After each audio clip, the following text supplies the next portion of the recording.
disciples came to Jesus and they asked him, said, Jesus, teach us how to pray. And Jesus gives them how to pray. And he starts out, he says, when you pray, pray like this. Our Father, which is in heaven. And it's interesting because disciples are asking Jesus to teach them how to pray. And Jesus turns the focus from how to pray to who we are praying to. Because mostly every religion in this world is focused and has certain techniques, principles, guidelines, rules and regulations on how one should address a deity. They have certain requirements of how you pray, how long do you pray, what do you wear during prayer, how do you fast, and every single thing. And disciples wanted to get something fresh and something new of how to address God. But in return, Jesus surprises them by changing their focus from the principle, technique, and the method of prayer to the person of prayer.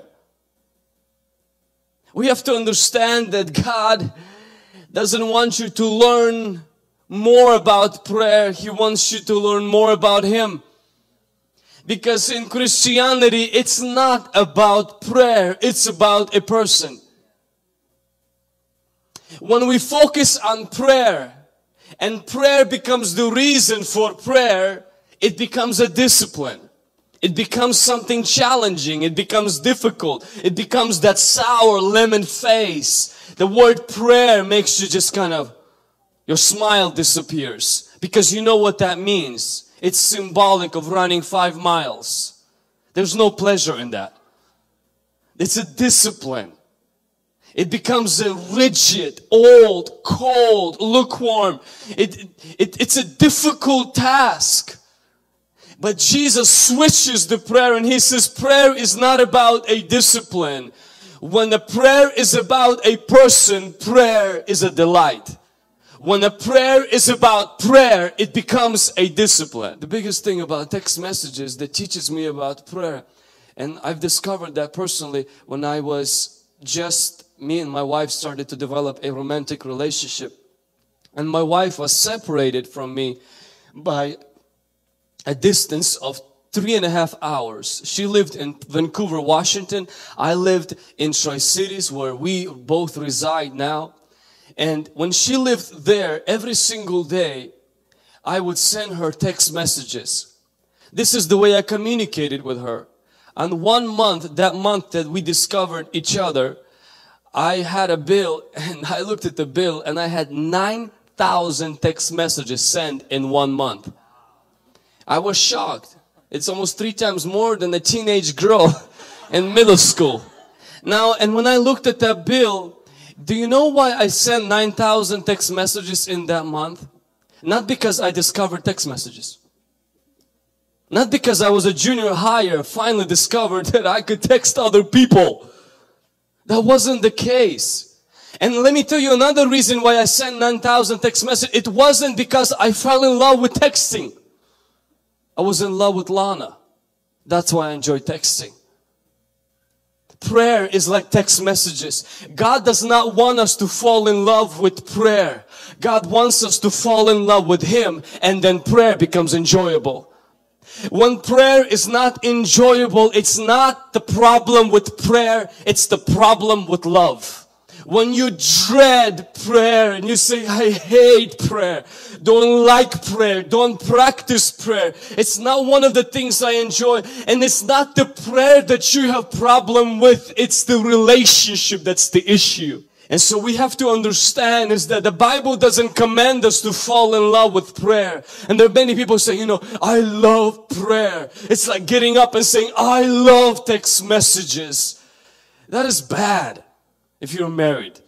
Because you shouldn't be loving text messages. You should be loving the person you are texting to. The point is not to fall in love with prayer. And some of you here, you may not love prayer. That is fine.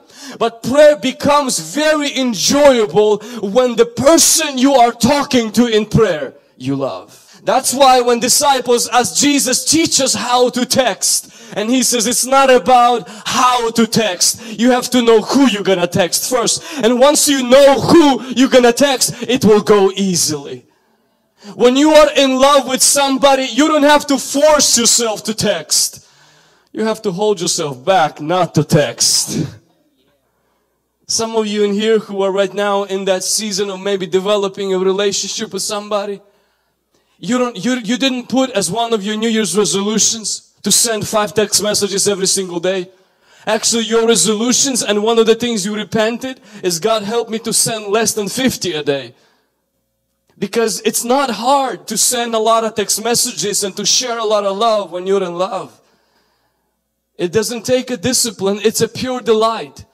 And that's why Jesus says, our Father which is in heaven. He redirects prayer from prayer to a person.